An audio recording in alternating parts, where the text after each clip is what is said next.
Hi, I'm Ross Hudgens, founder of Siege Media, and today I want to give you 5 predictions for content marketing in 2018. The first is that LinkedIn will actually finally fix its irritating timeline issue. If you've been paying any attention on LinkedIn, you'll notice that they have this current framework that gets people more engagement on average, where they say a leading sentence in step 1, have a line break, do a second, and this has caused a problem that has reoccurred where everyone is using this to get more engagement and distribution, and in turn has made LinkedIn a really irritating marketing platform overall. So I'm hopeful that LinkedIn is aware of this. Facebook had the problem in past years of them getting exploited by clickbait. I'm confident LinkedIn will solve their problem in 2018 and it will be better for marketers and everyone overall that uses the platform. My second prediction is actually that exact match domain influence will drop in 2018. So it's already dropped overall. Everyone knows that Google's gotten stronger in terms of hurting exact match domains in search results.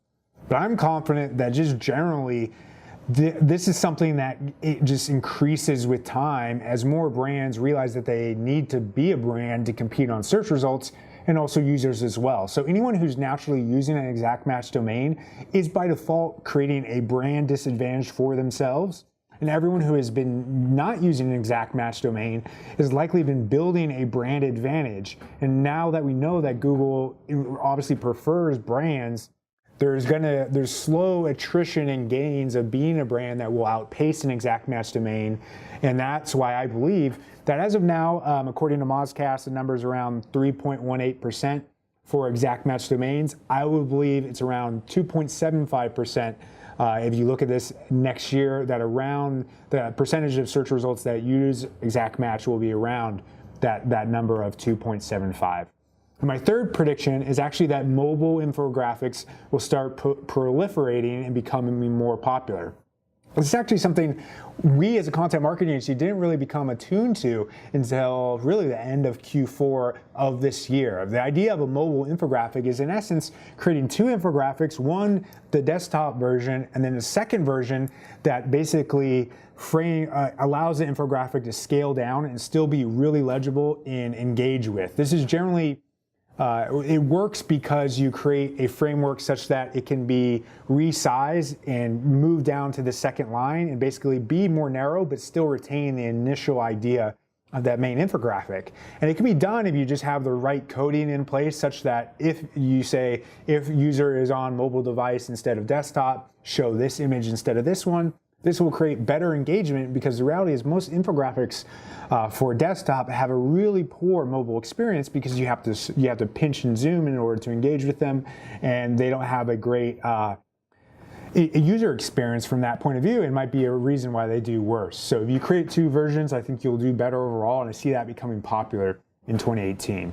My next prediction for next year is actually that brand differentiation will be championed more than it ever has from an SEO perspective as it comes to content. And what I mean by brand differentiation is honestly, as a content marketing agency, years like 1 through 4, a lot of our effort is here's the brand guidelines, here is the search result, how do we match user intent to the search result and make it look like the brand guidelines we've given. Yes, talk about messaging and things like that, but I'm of the belief that in next year, what will become a new thing will be more differentiation rather than just make something great on that search result. And what I mean by differentiation is having an opinion, having a voice, having a brand thing about you that makes you stand out independent of the exact how you solve that content. Because I believe if your brand has a voice, maybe it has a personality, maybe your specific communications style.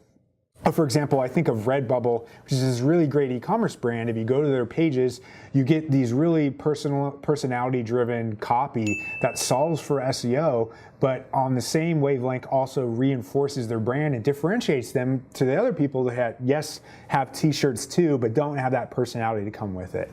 So as more and more people are doing content marketing, the lines are drawn between each, how you can really solve for that exact same somewhat basic query. I think it will be that differentiation in 2018 that makes the winners and losers, especially as it comes to the end of the year. And my final tip is that I believe content A/B testing will become more prolific in 2018. And what I mean by content A/B testing is that before, of course, everyone A/B tests bottom funnel pages, the important money driving pages. But as more and more budget goes into content marketing in the top and middle funnels, it's natural that a percentage of that budget can now be thought about to improve engagement, to improve shareability, to improve bounce rate. And those things, and I think more tools that will focus on content specifically in A/B testing and lower the friction, give you some nudges about thinking about engagement, bounce rate, time on site, will become more prolific and easier to use as more people do that and realize that a percentage, as it comes to content, not everything should just be, let's put out a ton of content. A percentage of that should be, let's measure and improve and iterate on that content. Specifically, I think of a company like Winnie, who I just read an article of. They did an A/B test where they had an article where they actually removed share buttons and improved the sharing on their article. And they did this by having a save functionality that allowed them, the user, to save and then get prompted to share. And you would think that friction would actually drop, but their community specifically, which was parents, apparently the psychology of that event increased shareability by 300% for them. And they would have never known that if they did an A/B test and get the benefit from that effort. So who knows if these predictions will come true, but regardless, I hope you have a happy holidays, a happy New Year's, a successful 2018. And if you liked the video, I'd appreciate it if you gave me a Christmas gift of a like, a subscribe, and letting me know what you thought in the comments. Thanks for watching.